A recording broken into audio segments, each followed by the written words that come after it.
Welcome to the Human 5.0 Project, the podcast where we cut straight to the breakthroughs that matter, the show where science meets self-optimization. I'm your host, Ultimate Biohacker 10X, and here we break down the real research, real data, and real dosing behind modern biohacking, from compounds and peptides to techniques, devices, lifestyle strategies, and performance protocols.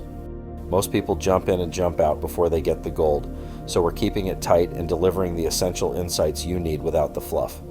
If you've taken the time to hit play, we'll make sure you walk away with valuable knowledge that can transform your approach to longevity, health optimization, and beyond. Imagine this. You take a drug, and instead of guessing if you're in the effective zone, you see your concentration curve update every 5 minutes.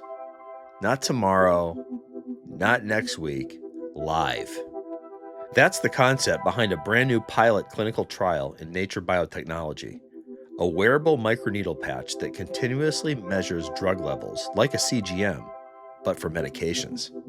And if you're a biohacker, here's why you should care. This is a preview of the future where chemistry becomes trackable, not just steps, sleep, and glucose, but actual molecules. This is Ultimate Biohacker 10X on the mic from sunny Florida, and welcome to the Human 5.0 Project. We are in for a fun one today, so let's go get it.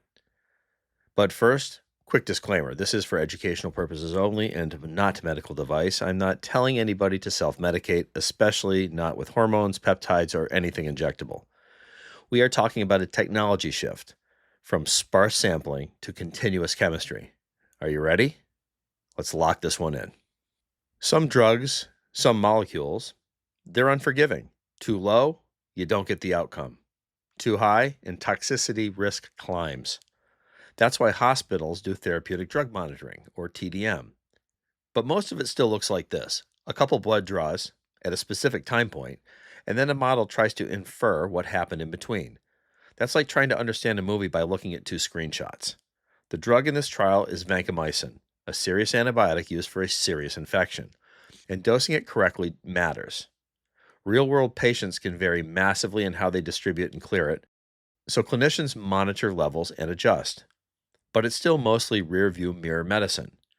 This patch tries to replicate that with a dashboard. So here's the tech, translated. The patch uses tiny solid microneedles, not a syringe, not an IV. It sits just under the skin in interstitial fluid, and that's the fluid that bathes your cells. And then it uses something called an electrochemical aptamer sensor. An aptamer is basically a short strand of DNA engineered to grab a specific molecule. When it binds the target drug, its shape changes, and that creates a measurable electrical signal. So the chain is microneedles access interstitial fluid, aptamer binds the drug, electrical signal changes, and concentration estimate gets updated. And in this trial, it updated every 5 minutes. That's the leap. This was a pilot trial in 6 healthy participants. Now, it was a small study, so we're not going to go beyond that right now, okay? Small study. The key test wasn't, can we save lives in the ICU today? The key test was, is this safe, tolerable, and does it track the pharmacokinetics? What they report? The patches were safe and nearly pain-free. They tracked vancomycin in interstitial fluid with 5-minute resolution. The patch was worn up to 24 hours. But here's the honest limitation: sensor degradation. Because of signal drift, the paper focuses mostly on the first 12 hours after insertion. And that's not a small detail. That's the engineering mountain that they still have to climb.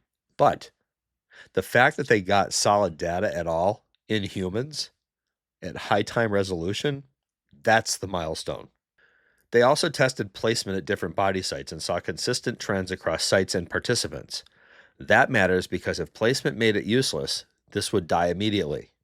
Now here's where it gets exciting. They didn't just say, we measured a number. They fit interstitial fluid and plasma values into pharmacokinetic models and showed something important.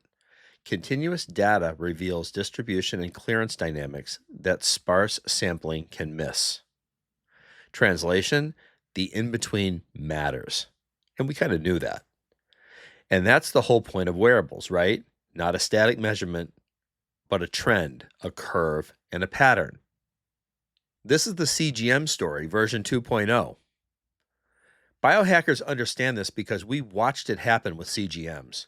We went from finger sticks, snapshots, to continuous glucose data and patterns. And that didn't just improve numbers, it changed behavior. It turned food into feedback. This patch is doing that concept for drugs, turning dosing into feedback. But here's the critical nuance. Interstitial fluid is not the same as plasma.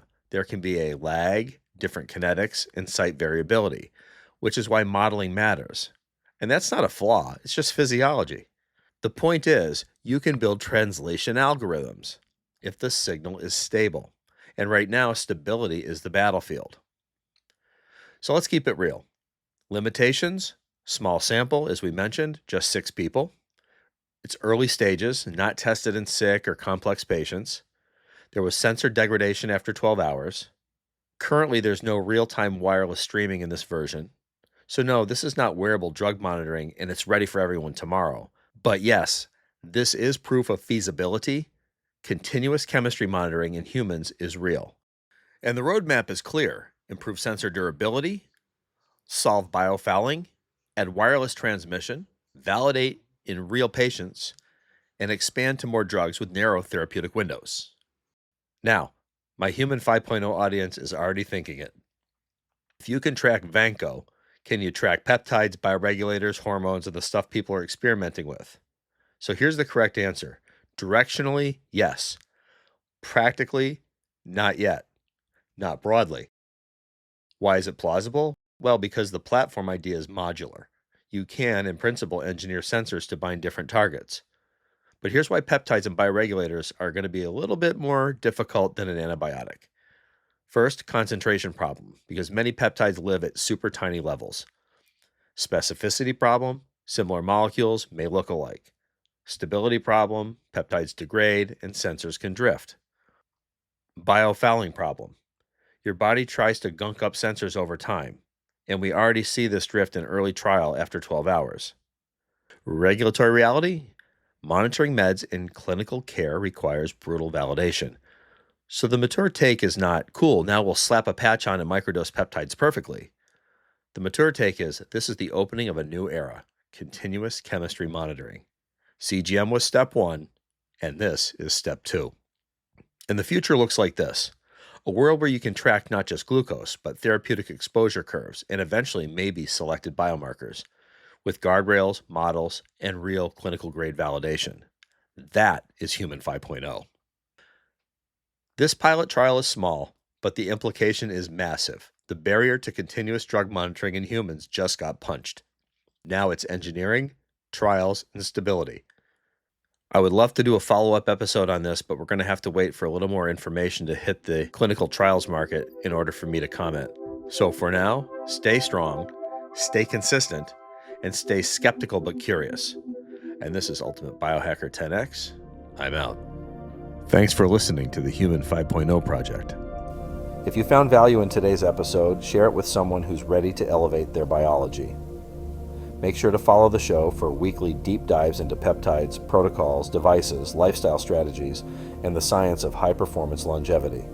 Until next time, stay curious, stay optimized, and stay 10X.